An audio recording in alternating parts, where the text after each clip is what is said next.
জবাব চাই, জবাব দাও। জবাব তোমায় দিতেই হবে।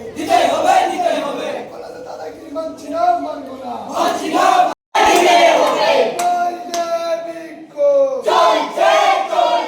কলেজের মধ্যে কেন ইউনিটের ভালো ব্যবস্থা নেই? জবাব চাই, জবাব দাও।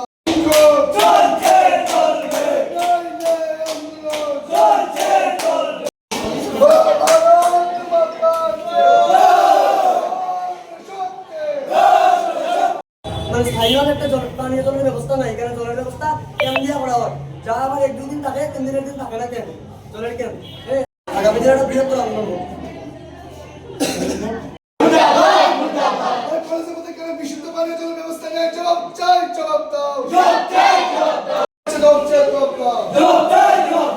ফার্স্ট সেমিস্টারে কেন ফুল লিঙ্কের মাধ্যমে তার থেকে টাকা আদায় করছে? জবাব চাই, জবাব দাও।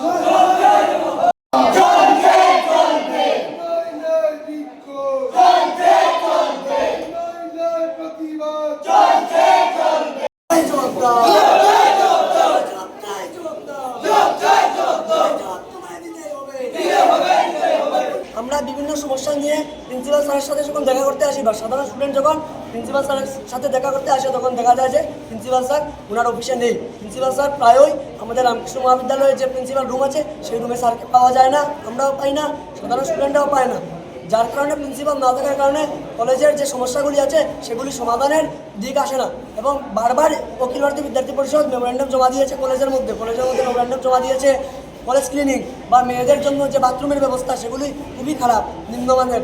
কলেজের মধ্যে পানীয় জলের ব্যবস্থা নেই, সারা কলেজ ঘুরলে আপনি কোথাও জল পাবেন না, পানীয় জলের ব্যবস্থা নেই কলেজের মধ্যে। এগুলোই। আর কলেজের মধ্যে আমরা যদি সমস্যার সমাধানের কথা বলতে যাই, প্রিন্সিপাল রুমের মধ্যে আমাদের কলেজেরই শিক্ষকরা আমাদের স্টুডেন্টদের সাথে গুন্ডামির আচরণ করেন। ওনারা কলেজের মধ্যে মাফিয়ারা চালু করে রেখেছেন যাতে স্টুডেন্টদেরকে দমন করার জন্য, স্টুডেন্টরা যাতে ওনাদেরকে ভয় করে দমন করে তাকে সমস্যাগুলো যাতে বলে না।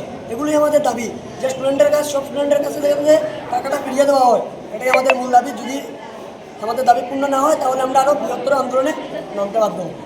তাদের ছাত্রছাত্রীরা বিশেষ করে এবিভিপিরা এখানে যারা নগর এবং কলেজ ইউনিট আছে ওরা এখানে একটা বিক্ষোভ প্রদর্শন করেছে কলেজের তাদের কিছু দাবি দেওয়া নিয়ে। কিছু দাবি দেওয়া আছে যেগুলো যুক্তিযুক্ত কিন্তু আমাদের হাতে নেই। যেমন ওদের জলের ব্যাপারটা আমরা অলরেডি ডিডব্লিউএসকে দিয়েছি, সেই কাজটা করতে ডিডব্লিউএস দেরি করছে, সেটা তো আমাদের হাত কিছু করার নেই, সেটাকে বোঝানো হয়েছে। এই সময়ে এই যাতে কাজটা করা সাপেক্ষ পর্যন্ত আমরা এখানে জলের ব্যবস্থা করেছি, জারের ব্যবস্থা করেছি, 20 লিটার যে জলের জারগুলো আছে সেগুলো ব্যবস্থা করেছি। আর লেট ফির যে ব্যাপারটা সেটা যাদের থেকে নেওয়া হয়েছিল ইউনিভার্সিটির ইনস্ট্রাকশনের কারণেই এটা গণ্ডগোল হয়েছে। তো যাদের থেকে লেট ফি এক্সামিনেশন রিলেটেড যে লেট ফি নেওয়া হয়েছে সেটা আমরা ওদেরকে ফিরিয়ে দেবো বলেছি। এছাড়া ক্লিননেস যেগুলো হচ্ছে এগুলো রেগুলার বেসিসে হচ্ছে। মাঝে মাঝে যদি কোনো অপরিষ্কার থেকেও থাকে আমরা আমাদের যারা দায়িত্বপ্রাপ্ত আছেন এবং সুইপার আছে তাদেরকে দিয়ে আমরা পুড়িয়ে নিচ্ছি এবং আশ্বস্ত হওয়ার পর ওরা ওদের অবস্থান বিক্ষোভ তুলে নিয়েছে। তারা কি লিখিতভাবে জানিয়েছেন আপনারা? ওরা আমাকে লিখিতভাবে এখনও কিছু জানায়নি। আমি বলেছি লিখিতভাবে জানানোর জন্য। প্রথমে আমি ওদের সঙ্গে দেখা করতে গেছি, ওরা কথা বলেনি এবং পরবর্তী সময়ে পুলিশ প্রশাসন এসছে। পুলিশ প্রশাসন নিজে থেকে এসছে, আমাদের কলেজ থেকে কোনো কাউকে ওদের পুলিশকে জানানো হয়নি। তো পুলিশ প্রশাসন এসছে ওদের মধ্যস্থতায়, ওদের সঙ্গে কথা বলেছি। ওরা বলেছে আমাকে লিখিত দেবে, লিখিত দিলে পরে সেটা যদি কোনো বিষয় থাকে যেটা আমার আওতার মধ্যে নেই তাহলে আমি আমার ঊর্ধ্বতন কর্তৃপক্ষকে জানাবো।